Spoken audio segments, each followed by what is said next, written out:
Question number पहला हो जाएगा prepare a trial balance from the following balance. ठीक है, अब इसके माध्यम से हमें क्या करना है, हमें जो है ट्रायल बैलेंस बनाना है।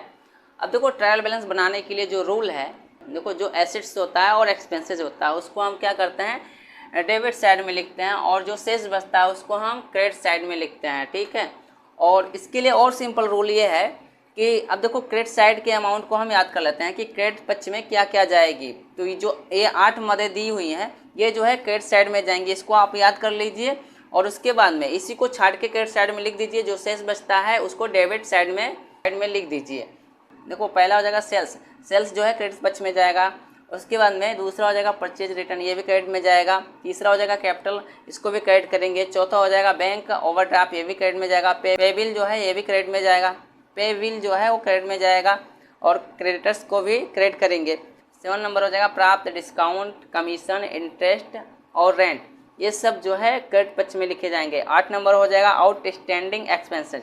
ठीक है, ये जो 8 मदें हैं वो ट्रायल बैलेंस के क्रेडिट साइड में लिखे जाएंगे, और जो शेष बचेगा उसको हम क्या करेंगे जो है डेबिट बैलेंस में लिख देंगे। ये सबसे आसान तरीका है ट्रायल बैलेंस बनाने का। सेल्स जो है वो कहाँ पर जाएगा, क्रेडिट बैलेंस में जाएगा। तो सेल्स कितने का है, 3,20,000 का, तो इसको हम क्रेडिट कर दिए। ठीक है, और स्टॉक की बात करते हैं तो स्टॉक जो है 57,600 का है, तो स्टॉक जो है वो डेबिट बैलेंस होगा। ठीक है, उसके बाद परचेज कितने का, 1,64,000 का है। ठीक है, तो ये किस में जाएगा, डेबिट बैलेंस होगा। ठीक है, तो ये जो है डेबिट बैलेंस होगा। और उसके बाद वेजेज ये 32,320 का है, तो ये भी क्या होगा, 32,320 जो है डेबिट बैलेंस होगा। उसके बाद सैलरीज ये नहीं बताया गया कि पेड किया गया है कि रिसीव किया गया है, तो हम मानेंगे पेड किया गया, तो उसको हम डेबिट बैलेंस लिखेंगे 12,800। ठीक है, तो उसको डेबिट बैलेंस में लिख दिए। उसके बाद रिपेयर चार्ज 1,000 का है, तो रिपेयर चार्ज कितना में जाएगा, तो रिपेयर चार्ज जो है वो डेबिट बैलेंस होगा 1,000। उसके बाद में रिटर्न इनवार्ड कितने का है, 1,500 का। रिटर्न इनवार्ड जो है ये भी डेबिट बैलेंस होता है। उसके बाद में आता है रिटर्न आउटवार्ड जो है 11,200, तो ये क्रेडिट बैलेंस होगा। ठीक है, इसको क्रेडिट बैलेंस में लिखेंगे। उसके बाद में आता है कैरेज इनवार्ड 3280, कैरेज इनवार्ड जो है 3280 को हम क्या करेंगे डेबिट बैलेंस में लिखेंगे। ठीक है, उसके बाद में आता है कैरेज आउटवार्ड 6400। देखो अब कैरेज आउटवार्ड को डेबिट बैलेंस में लिखेंगे। उसके बाद में आता है कमीशन रिसीव्ड। देखो कमीशन रिसीव्ड हुआ है, इसमें जो है कमीशन रिसीव हो रहा है, तो उसे हम क्या करेंगे क्रेडिट पक्ष में लिखेंगे, या क्रेडिट बैलेंस होता है। तो कमीशन रिसीव्ड कितना हुआ, कमीशन रिसीव्ड हुआ 1,600 रुपया। ठीक है, तो उसे हम क्रेडिट बैलेंस में लिख देंगे। उसके बाद में सन्डे डेटर्स 48,400 के हैं, तो सन्डे डेटर्स जो है वो कितने का है, 48,400 के हैं, तो उसे हम डेबिट बैलेंस में लिखेंगे। उसके बाद में आता क्या है सन्ड्री क्रेडिटर्स 14,600 के हैं, तो इसे हम कहाँ लिखेंगे क्रेडिट बैलेंस में लिखेंगे। तो सन्ड्री क्रेडिटर्स हो जाएंगे 14,600 क्रेडिट बैलेंस में।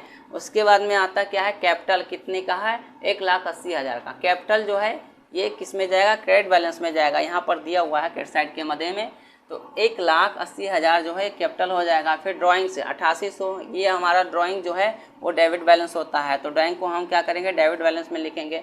उसके बाद में आता क्या है फर्नीचर कितने का है, 24,000 का है। फर्नीचर जो है डेबिट बैलेंस होता है, तो फर्नीचर को लिख दिए 24,000। ठीक है, उसके बाद मोटर कार कितने का है, 1,60,000 का है, तो ये डेबिट बैलेंस होता है, तो मोटर कार को लिख दिए कितने का, 1,60,000 डेबिट बैलेंस में। उसके बाद में आता क्या है कैश इन हैंड 9400। ठीक है, कैश इन हैंड 9400, ये भी क्या होगा डेबिट बैलेंस होगा। उसके बाद में आता है बैंक ओवरड्राफ्ट 50,800। अब बैंक ओवरड्राफ्ट जो है कितने का है, 50,800 का है, तो ये क्रेडिट बैलेंस होता है। उसके बाद आता है इन्वेस्टमेंट कितने का है, 40,000 का, तो इन्वेस्टमेंट जो है ये डेबिट बैलेंस होता है, इसलिए डेबिट बैलेंस में लिखेंगे। उसके बाद में आता है इंटरेस्ट ऑन इन्वेस्टमेंट, ये क्रेडिट बैलेंस होता है कितने का, 4,800 रुपया है ना, तो 4,800 जो है क्रेडिट बैलेंस में लिख देंगे। ठीक, अब ये हो गया। अब इसका टोटल कर लेंगे, डेबिट बैलेंस और क्रेडिट बैलेंस दोनों बराबर आते हैं, तो जानो आंसर सही है। ठीक है, और यदि नहीं आ रहा है तो कुछ इसमें गड़बड़ी हो रही है लेखा करने में, इसलिए दोनों पक्ष का बैलेंस जो है बराबर होना चाहिए ट्रायल बैलेंस में।